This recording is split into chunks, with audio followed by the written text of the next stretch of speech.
Let's start with Aries. Hi to all Aries. I highly recommend you to work with the moon. Just FYI, because we just had a super full moon.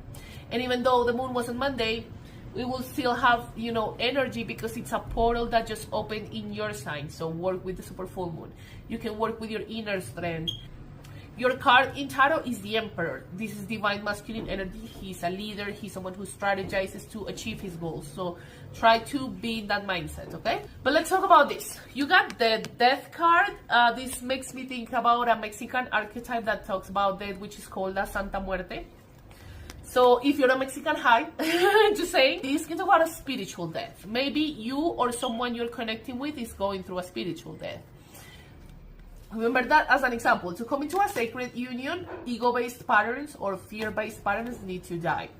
This talks about that.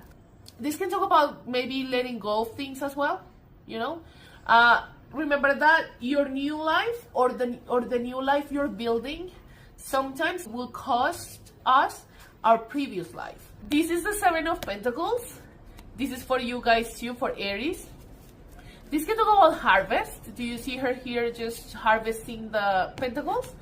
But there's this one in the corner. This can talk about adjustments. So when we have a new project or a new thing to do, right? Not everything will be perfect. I mean, there are some things that we need to adjust so we can continue to grow in our own, process of whatever we're working on. Maybe a project, maybe working out, right? This is general. But, try not to ignore the adjustments. Celebrate your success, but don't forget to take a look at the things that you may need to adjust, okay?